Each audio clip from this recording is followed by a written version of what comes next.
교회는 지금의 모습 이상일 수 있다. 에베소서 3장 14절에서 21절의 말씀입니다. 말씀 전에 광고하겠습니다. 우리 교회 계좌가 바뀌었습니다. 이제 개인 이름의 계좌가 아니라 나눔교회 명의의 계좌가 개설이 되었으니 헌금은 그 교회 계좌로 넣어주시면 됩니다.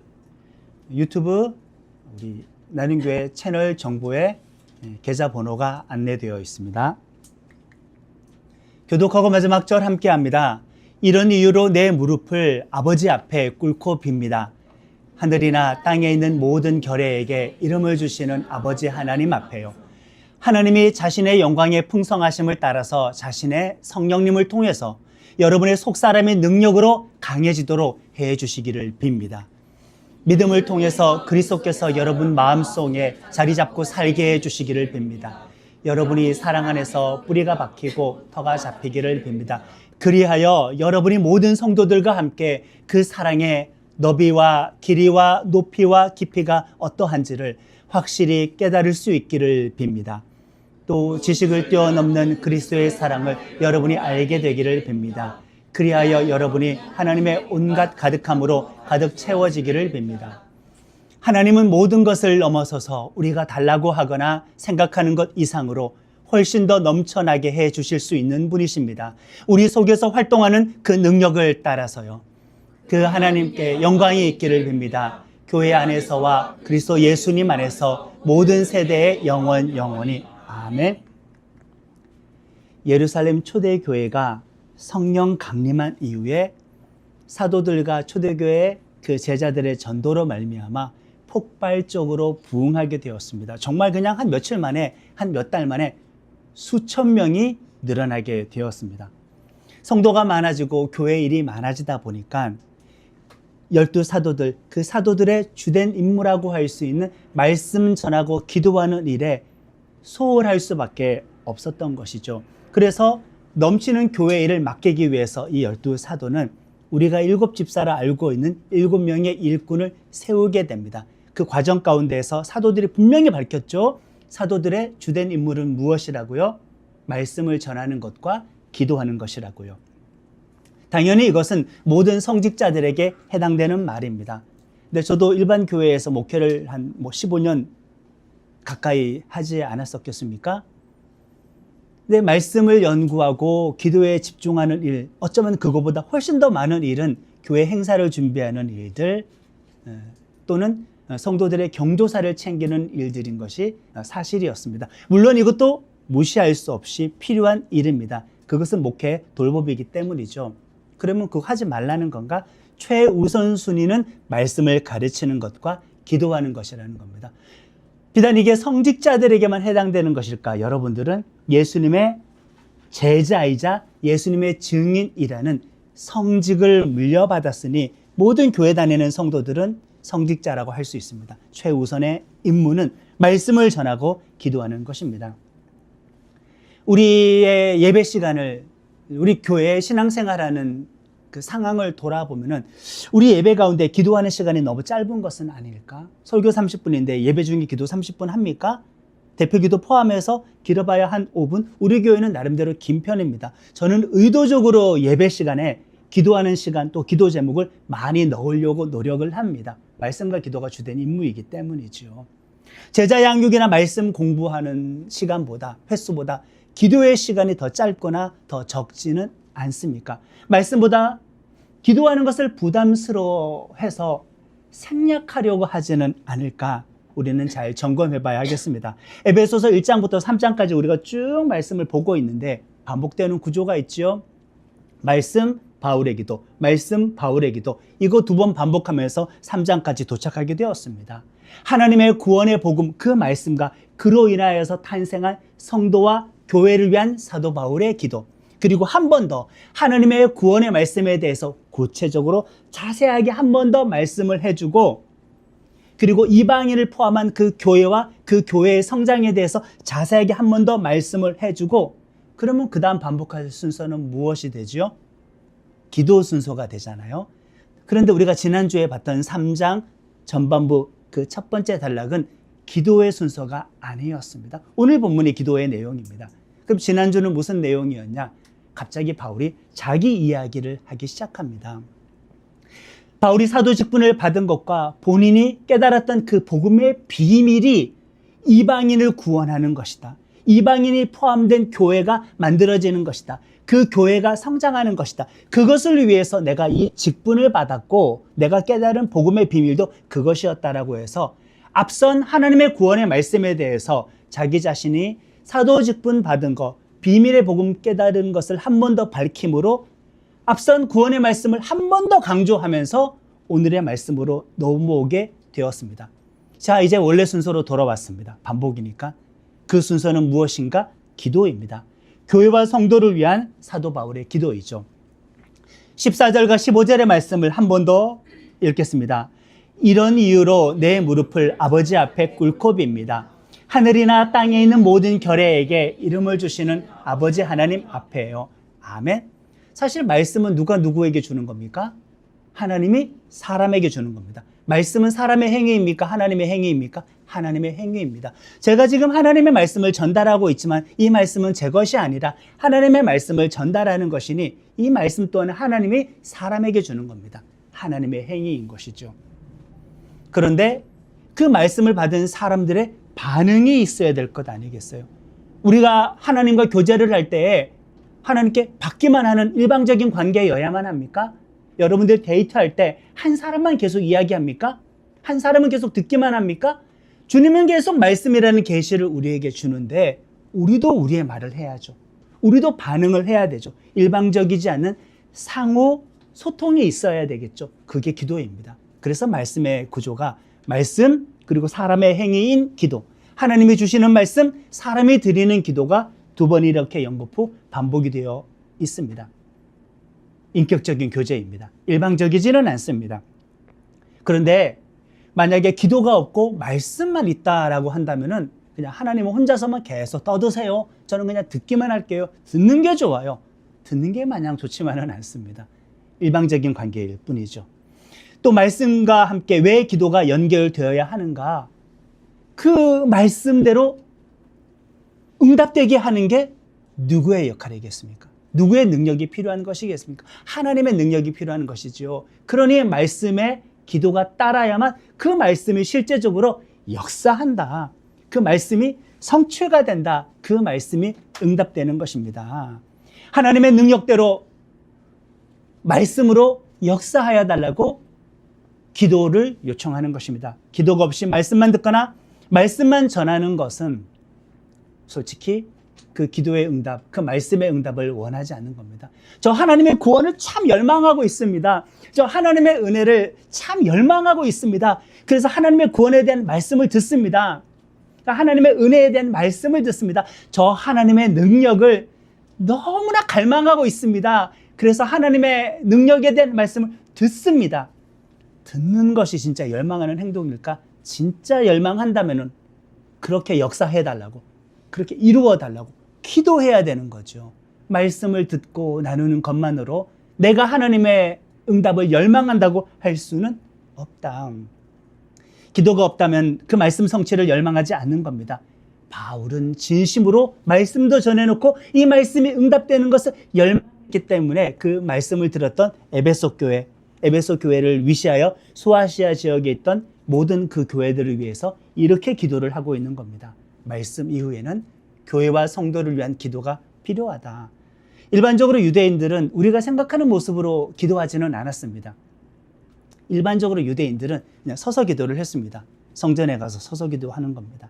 일반적으로 유대인들은 꼭 눈을 감고 기도했던 것도 아닙니다. 그냥 눈을 뜨고 기도했습니다. 그리고 꼭 이렇게 두 손을 모으고 기도했던 것은 아니었습니다. 보통은 이렇게 손을 펼치고 서서 하늘을 향하여 우러러보면서 기도를 하는 것이 유대인들의 일반적인 기도의 모습이었습니다. 오늘날 어떤 성도들은 자기 자신이 나는 진짜 형식주의자가 아니야. 나는 좀 그 전통에 갇혀 있는 사람이 아니고 내 믿음과 내 기도의 태도는 조금 깨어 있는 사람이야. 나는 성령 안에서 자유로운 성도야. 이렇게 본인을 드러내고 싶은 사람들은 자유롭게 기도합니다. 저도 물론 여기에 해당됩니다. 눈을 뜨고 기도합니다. 서서 돌아다니면서 기도합니다. 누워서 기도합니다. 화장실에서 볼일을 볼 때, 샤워를 할 때 기도합니다. 침대에 누워서 기도합니다. 이런저런 내 일을 하면서 그때그때 기도합니다. 정해진 기도 시간과 정해진 장소가 없이 기도합니다. 이게 틀린 걸까? 꼭 틀리지는 않습니다. 그 사람의 마음속에 기도를 바르시는 분을 향한, 그 기도의 내용을 향한, 응답을 향한 갈망이 있다면은, 진정성이 있다면은 큰 상관은 없습니다. 그런데 몸의 자세가 마음의 태도를 만드는 것 또한 맞습니다. 왜 예수님께서 금식하셨겠습니까? 왜 사도들이, 초대교회 성도들이 왜 절기를 지켰겠습니까? 왜 하루에 3번 기도했겠습니까? 왜 성전에 가서 여전히 기도했겠습니까? 왜 그 초대교회 성도들은 때마다 시마다 금식이라는 것을 했었을까요? 몸의 태도가 마음의 자세와 연결되기 때문입니다. 다른 말 뭐 필요할까? 예수님께서 십자가에서 돌아가시기 전날 밤 겟세마네 동산에서 밤 기도한 거 아시죠? 그분 어떻게 기도하셨나요? 그분의 얼굴이, 머리가 무릎 사이에 완전하게 파묻힐 정도로 그냥 바닥에 꼬꾸라지듯이 엎드려서 예수님께서 그렇게 기도하셨어요. 예수님이 진리 안에서 자유로운 분이신데 예수님도 몸의 형식을 취하셨나? 몸과 마음은 연결이 되어 있으니까. 스데반 집사가 죽기 직전에 어떤 모습으로 죽었는지 아십니까? 돌에 맞다가 자기 숨이 끊어질 것 같으니까 바로 그 자리에서 무릎을 꿇고 기도를 드렸습니다. 지금 감옥에 있는 사도 바울조차도 아버지 앞에 꿇고 빕니다. 무릎 꿇고 기도하고 있습니다.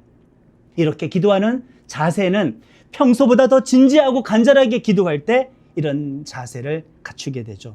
자유로운 우리의 기도의 태도가 때로는 교만과 우리의 방종을 드러내는 것은 아닌가. 저도 찔림이 많은 부분입니다. 저도 너무 자유로운 어떤 형식의 기도를 좋아하다 보니까 예수님도 스데반도 사도 바울도 무릎 꿇고 기도했다고 하는데 우리의 기도 태도 돌아봐야 하겠죠. 기도할 때 사도 바울은 하나님을 지금 아버지라고 불렀습니다. 그리고 하나님이라는 단어도 붙였습니다. 내 기도 받으시는 분은 전지전능하신 하나님이시지만 동시에 말로 다 할 수 없이 나와 친밀한 아버지이다. 기도에 응답할 수 있는 능력도 있으신 분이지만은 우리 기도를 응답하고 싶어 하시는 분이시기도 하다. 지금 우리가 믿고 있는, 우리가 예배하고 있는, 우리가 섬기고 있는 그 하나님은, 우리가 관계를 가지고 있는 하나님은 엄청난 능력자인 동시에 엄청나게 친밀한 관계라는 그 표현을 아버지 하나님, 아버지라는 단어에 담아서 사도 바울은 지금 이렇게 기도하고 있습니다. 그런데 우리는 왜 하나님 아버지 앞에 응답을 기도하고 지금보다 더 많은, 더 열정적인 기도를 드리지 않을까? 우리는 왜 기도의 응답을 기대하지 않을까? 딱히 응답을 바라지 않는 무관심이겠죠. 또는 믿지 못하는 불신앙이겠죠. 아니면 평소 내 힘대로, 내 의지대로 살아가는데 너무 익숙하다 보니까 누군가에게 도움을 구하는 게 몸에 배지 않아서이겠죠. 또 어떤 이유가 있을까? 하나님이 능력자인 것도 모르고 하나님과의 친밀함이 전혀 없기 때문에 기도하지 않는 것이겠죠. 저런 사람이 있을 수도 있습니다. 또는 육신의 아버지와의 관계가 온전치 못하여서 그 사람에게 있어서 아버지의 상이 깨어져 있어요. 그 아버지의 깨어진 상을 내가 하나님 아버지라고 부르는 그분께 대입하다 보니까 친밀함이 안 생기는 겁니다. 능력을 믿지 못하게 되는 겁니다. 육신의 아버지와의 상처를, 그 깨어진 아버지의 상을, 왜곡된 아버지의 상을 하나님 아버지 앞에 대입하는 사람은 하나님께 친밀하게 나아가지도 못하고 하나님의 응답도 기대하지 못하고 하나님의 능력을 바라지도 않고 그냥 그래, 과거에도 그랬듯이 그냥 자기 자신의 힘으로 살아가기를 반복한다. 하나님 아버지가 육신의 아버지와 그런데 같겠습니까?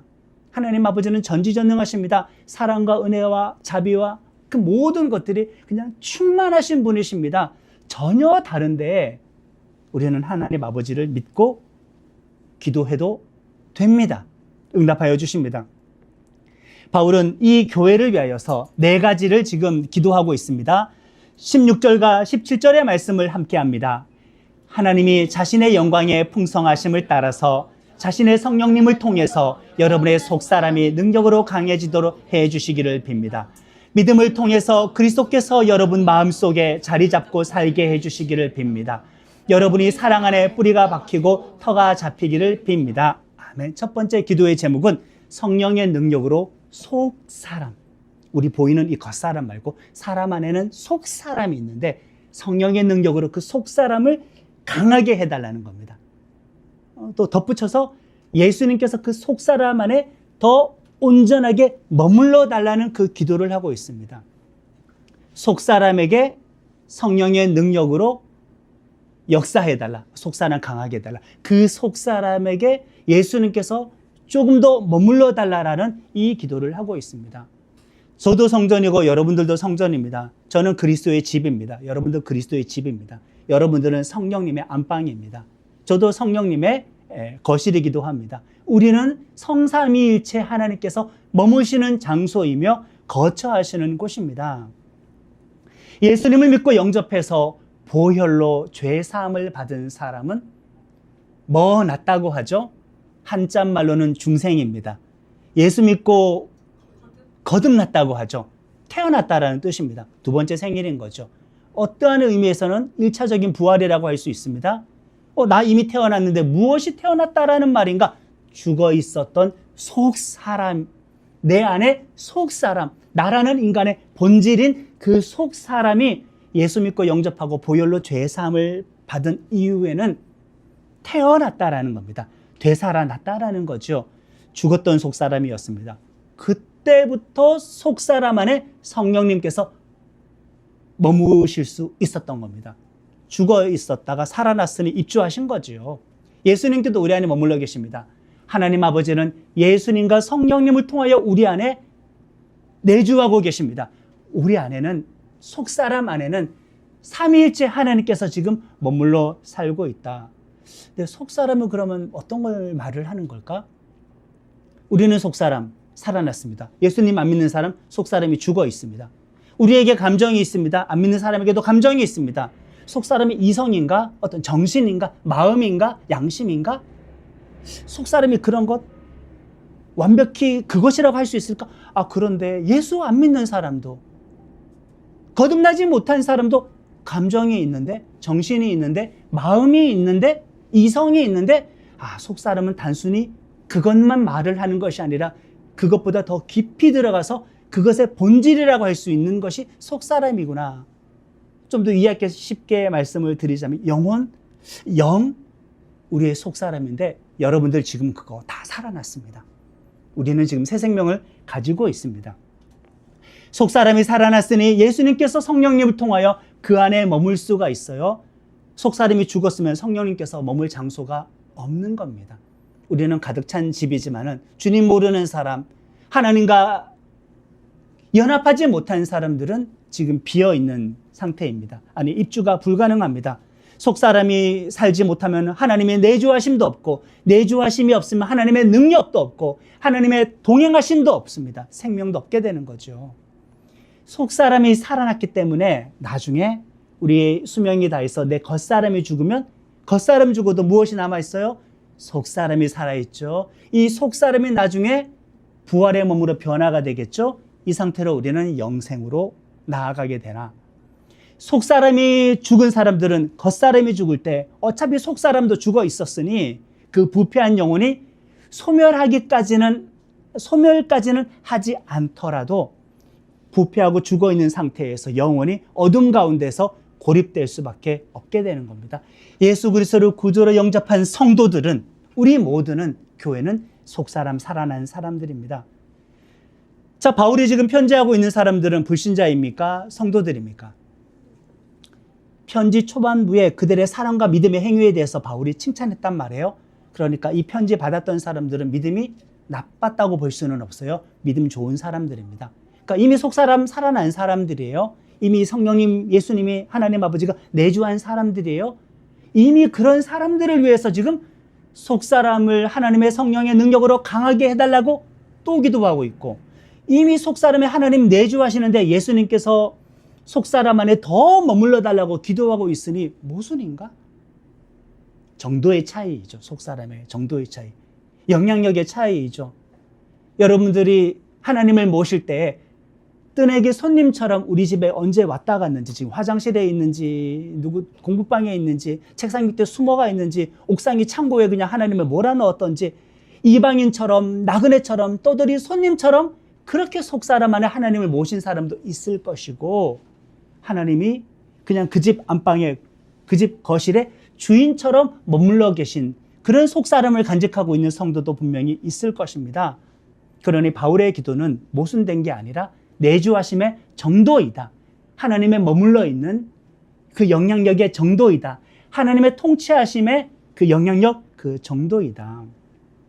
속사람이 강하다는 것은 당연히 자연스럽게 하나님의 임재가 강할 수밖에 없겠죠. 그렇습니다. 믿음과 은혜가 충만할 수밖에 없습니다. 속사람이 약하다는 것은 하나님의 임재가 약하다는 것입니다. 믿음과 은혜도 약하다는 것입니다. 운동 좋아하십니까? 여기 운동 많이 하는 우리 자매님도 있고 튼튼해 보입니다. 저는 조이한테 날마다 넌 근육질이야, 근육질이야 라고 하는데 아주 힘이 셉니다. 우리가 겉사람은 운동으로 건강하게 할 수 있고 30대 중반까지 먹지도 않았던 영양제를 저는 지금 잘 챙겨 먹고 있습니다. 언젠가부터 종합영양제를 잘 챙겨 먹고 있는데 우리 겉사람은 운동을 통하여 영양제를 통하여 강건케 할 수 있습니다. 또 좋은 샵에 가거나 아니면 피부과를 이용하거나 성형을 받거나 좋은 화장품을 사거나 명품 옷을 통하여서 우리의 겉사람을 잘 치장할 수 있지만 우리의 속사람은 우리가 손댈 수 없는 영역에 머물러 있습니다. 볼 수도 없습니다. 오직 그 안에 계시는 성령의 능력으로만 강해질 수 있고 오직 그 안에 계시는 예수님의 임재로만 강해질 수 있는데 보이지 않으니까 사람들이 집중하지 않고 보이는 것 꾸미는 데만 치중하고 있다는 거죠. 하나님의 풍성한 영광과 우리의 믿음과 예수님의 믿음을 통해서 여러분들의 속사람은 강해질 수 있다. 자, 저를 따라 한번 해보세요. 내 영혼아 강건하여질지어다. 3번 시작. 내 영혼아 강건하여질지어다. 내 영혼아 강건하여질지어다. 내 영혼아 강건하여질지어다. 내 속사람아 강건하여질지어다. 3번. 내 속사람아 강건하여질지어다. 내 속사람아 강건하여질지어다. 내 속사람아 강건하여질지어다.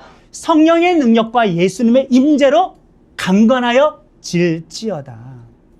교회를 위한 바울의 두 번째 기도는 본문에도 나와 있는데 사랑 안에 뿌리가 박히고 터가 잡히게 해달라고 기도하고 있습니다. 뿌리는 기초이죠. 식물의 기초입니다. 터는 건물의 기초입니다. 기초입니다. 근데 보이지는 않습니다. 본질적인 거죠. 하나님을 사랑하고 사람을 사랑하는 것이 뿌리이다. 기초이다.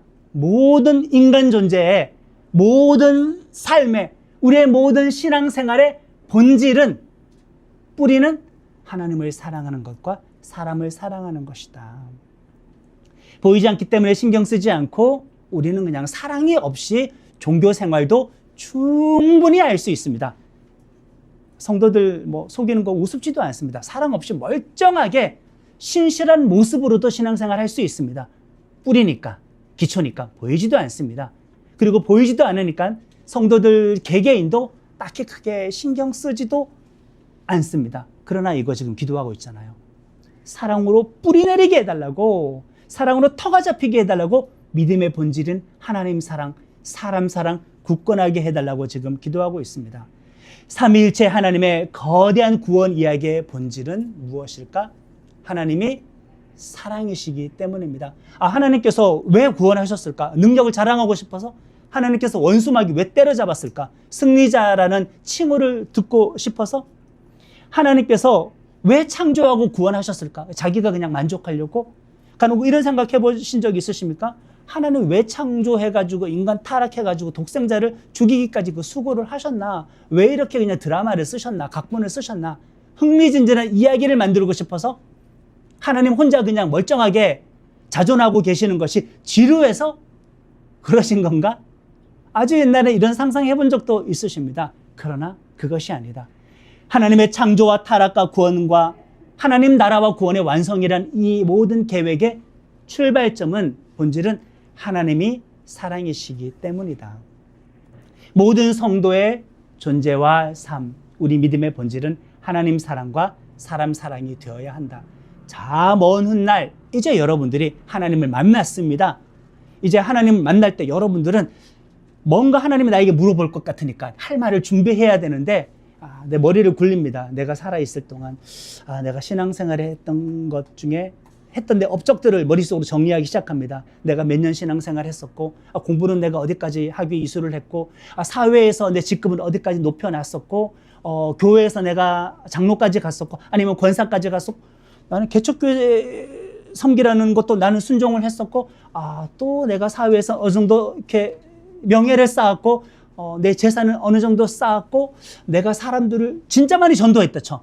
내가 정말 많은 사람들을 전도했고 교회에 나는 없어서는 안 될 중요한 일꾼이어서 교사도 하고 성가대도 하고 구역장도 하고 예배위원도 하고 나는 정말 다 했고 그래 내가 예수님 만나면은 이 이야기 정리해놨다가 해야 되지 라고 만났을 때 다짜고짜 예수님께서 첫 마디의 질문 이렇게 하시면 어떻게 대답하실 겁니까? 너는 나를 얼마나 사랑했느냐? 저는 교회 일 많이 하다 왔습니다. 너가 일한 업적을 말하지 말고 너 얼마나 많이 나를 사랑했느냐? 저 교회에서 이 정도 직분까지 얻고 왔습니다. 아니 나는 네가 직분 얻은 거 궁금하지는 않고 너가 나를 얼마나 사랑했느냐라고 할 때 갑자기 그 사람은 할 말을 잃어버리게 됩니다. 신앙생활은 열심히 했는데 사랑했냐라고 물어보면은 믿었다고 내가 말을 할 수는 있겠는데 내가 소망까지는 품었다고 말은 할 수 있겠는데 믿음과 소망, 사랑 요 셋 중에 두 가지는 내가 어느 정도 실천했다고 도달했다고 이루었다고 내가 말을 할 수는 있겠는데 사랑했냐고 물어보면은 할 말이 남아있을까? 사랑의 본질입니다. 하나님을 사랑하는 것과 사람을 사랑하는 것 저런 사람도 있겠죠. 저는 신유의 은사를 받아서 제가 손대고 기도하면 질병이 떠나갔습니다. 저는 악귀를 물리치는 예수 이름의 어떤 권세, 영적 전쟁의 어떤 은사와 권세를 받아서 제가 정말 많은 사람들을 영적인 묶임으로부터 자유롭게 해주었습니다. 일반적으로 할 말이 없으니까 이제는 영적인 차원에서 본인의 어떤 재능을 이야기하기 시작하는 겁니다. 그래 그것도 좋아. 고린도전서 12장과 14장이 은사장이지. 그러나 그 사이에 13장은 사랑장이란다. 은사는 있어야 하는 것이겠지만 이 모든 것들보다 가장 뛰어난 것은 사랑이 있어야 되는데 할 말. 살아있을 때 나를 어떻게 믿었는지 이야기 한번 해봐 라고 했었을 때에는 사랑했다고 말을 할 사람이 얼마나 있을까? 신학대 교수님들은 저 진짜 하나님의 말씀 많이 깨닫고 왔거든요. 저 원어 달달달이거든요. 성경 정말 잘 가르쳤거든요.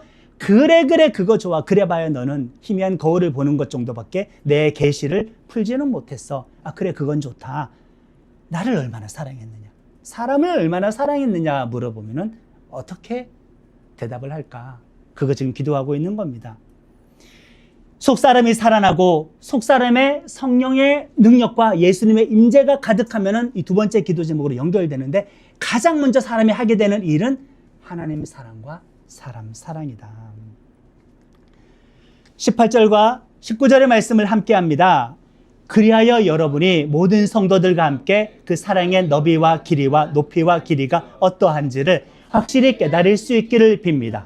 또 지식을 뛰어넘는 그리스도의 사랑을 여러분이 알게 되기를 빕니다. 그리하여 여러분이 하나님의 온갖 가득함으로 가득 채워지기를 빕니다. 아멘. 바울의 세 번째 기도의 제목은 두 번째 연결되어 하나님 사랑과 사람 사랑하게 해달라고. 세 번째 기도 제목은 하나님이 우리를 얼마나 사랑하는지 그 사랑을 깨닫게 해달라고. 그리스도의 사랑 깨닫게 해달라고.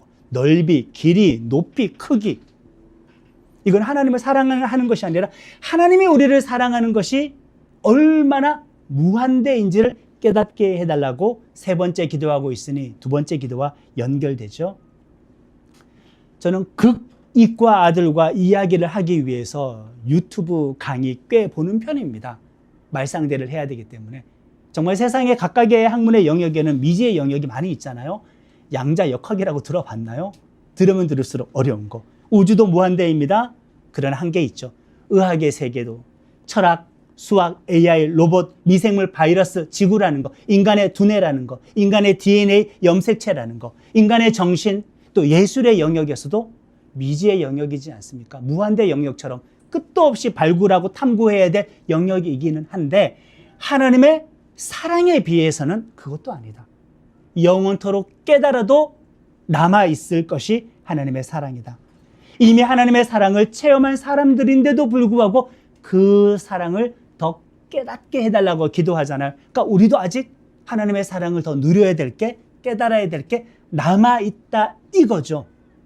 남아있다 이것입니다. 표현이 멋집니다. 하나님의 사랑의 너비, 길이, 높이, 깊이 무한합니다. 하나님의 사랑은 지식을 초월하기까지 합니다. 인간의 언어로 담을 수조차 없을 정도 풍성한데 이 사랑이 약간이라도 깨달으면 감격의 눈물을 쏟을 수밖에 없겠죠. 매일의 삶이 감사와 찬송으로 충만할 수밖에 없겠죠. 그러나 우리는 아직 다 이것을 알지도 못하고 누리지도 못하고 있다. 이것은 혼자 도달해야 될 개인적인 문제는 아닙니다. 우리 교회 공동체가 함께 누려야 될 문제입니다. 언젠가부터 우리의 신앙이 사랑의 일하는 영역이 점점 사라지고 종교로 전락한 것을 보게 됩니다. 예배와 지식과 성경 공부의 문제가 아닐 겁니다. 하나님의 사랑을 내가 잃어버린 것, 느끼지 못하는 것이 문제입니다. 하나님과 사랑을 사랑하지 못한 상태가 된 것이 문제입니다. 신앙 서적은 더 많이 발전되어 왔습니다. 교리서, 성경 주석서, 성경 공부 교재, 제자 양육 교재 프로그램은 더 많아졌어요. 근데 사랑은 역행하고 있습니다. 지식의 문제가 아닙니다. 교회를 위한 바울의 네 번째 기도 제목은 본문에도 나와 있는데 하나님의 온갖 가득함으로 채워지게 해달라고 기도하는 겁니다. 하나님의 충만하심만큼 나도 충만하게 해달라고. 두 번째 해석은 하나님의 충만함으로 나를 채워달라고. 그러니까 우리가 하나님의 충만함에 도달하라 이겁니다. 하나님의 충만함으로 채우라 이겁니다. 충만함은 다른 말로 하나님의 완전하심처럼 완전하게 되어라. 하나님의 완전하심으로 완전함에 이르러라. 이것을 지금 기도하고 있어요. 죽을 때까지 불가능하겠죠. 그러나 죽을 때까지 도전해야 되겠죠. 영적인 성장과 성숙은 멈출 수 없다. 목표는 하나님의 충만함과 완전함에 도달하는 겁니다. 물론 우리가 예수님을 재림하실 때 예수님 만나게 되는 그날 내 몸이, 내 속사람이 거룩한 영광의 몸으로 변화가 되는 그날, 하나님 나라가, 하나님의 구원이 최종적으로 완성되는 그날, 새하늘과 새 땅으로 세상이 재창조되는 그날 우리가 하나님의 완전함에 이르게 되겠지만은 목표는 그러해야 한다. 그날이 이르기 전에도 우리는 하나님의 영광의 완전함을 바라보고 도달하기 위해서 나아가야 한다. 좀 더 쉬운 말로 예수님을 닮으라. 이 말입니다. 바울은 이미 예수 믿고 교회가 되어 신앙생활 잘하고 있는 성도들을 위해 이 네 가지 기도의 제목을 하고 있으니 교회는 지금의 모습 이상일 수가 있다 없다? 있다. 더 이상이 있다. 그 이상이 남아있다. 더 갈망할 것들이 있다. 도달해야 될 것이, 더 누려야 될 것이 남아있다. 그런데 우리에겐 꿈이 있을까? 우리에겐 비전이 아직 남아있을까? 바울의 기도의 제목을 보면 어이구 하나님의 사랑의 높이, 넓이, 길이, 크기 이거 너무 터무니없어. 문학적인 표현이겠지. 그냥 과장법이겠지. 도달하기에 터무니없이 높아 보입니다. 이게 응답 가능하기나 할까? 어떻게 이렇게 기도하라는 건가? 말도 안 되잖아. 그러나 20절에 보면은 이 기도문의 마지막에 담겨 있습니다. 20절 함께 합니다. 하나님은 모든 것을 넘어서서 우리가 달라고 하거나 생각하는 것 이상으로 훨씬 더 넘쳐나게 해 주실 수 있는 분이십니다. 우리 속에서 활동하는 그 능력 따라서요. 터무니없는 문학적인 표현이 아니라 이거죠. 하나님은 모든 것을 넘어서서 우리가 달라고 하거나 생각하거나 상상하는 것 그 이상으로 주실 수 있는 분이다라고 기도문의 마지막 밝히고 있습니다. 이걸 가능하게 하는 것은 내 자의식이 아니죠. 하나님의 능력을 따라서 가능하다. 저나 여러분이나 모든 진정성 있게 예수를 구주로 영접한 사람들은 속사람 이미 살아 있습니다. 하나님은 그 안에 머물러 계십니다. 그리고 성령님의 능력도 계십니다. 예수님도 그 안에 머물러 계십니다. 이제 그 하나님, 나와 이토록 가까이 계신 하나님께서는 우리가 구하고 생각하고 상상하는 것 그 이상으로 나에게 응답해 주시려고 기다리고 계십니다. 준비하고 계십니다. 우리는 그것을 구하고 누려야 합니다. 그 외에는 지금의 모습이 결코 끝일 수 없다. 성도는 지금의 모습이 결코 끝일 수 없다. 교회는 현재 이 모습 이상이 있다. 성도님들은 지금의 모습 그 이상이 남아 있습니다. 여러분들 한 사람 한 사람은 지금의 모습이 결코 끝이 아닙니다. 그렇기 때문에 우리는 이렇게 하실 하나님을 찬양할 수밖에 없겠죠. 기도문의 마지막은 찬양입니다. 21절에 함께합니다. 그 하나님께 영광이 있기를 빕니다. 교회 안에서와 그리스도 예수님 안에서 모든 세대의 영원히 아멘. 다 같이 찬양하겠습니다. 주여 일어나라, 일어나라. 주께서 부르시니 두려움과 실패 내려놓고 두려움과 실패 내려놓고 교회여 일어나라. 교회여 일어나라, 교회여 일어나라. 주께서 보내시니 우리 부르신 삶의 자리에서 교회여 일어나라. 우린 세상의 빛, 우린 세상의 빛, 하나님의 편지, 주의 교회 통해 세상이 주를 보리라. 일어나라, 아버지 사랑으로, 아버지 능력으로 서로 하나 되어 비추한 노래하라. 아버지의 사랑을, 아버지의 크심을 이 삶의 노래로 주님을 나타내라. 일어나라.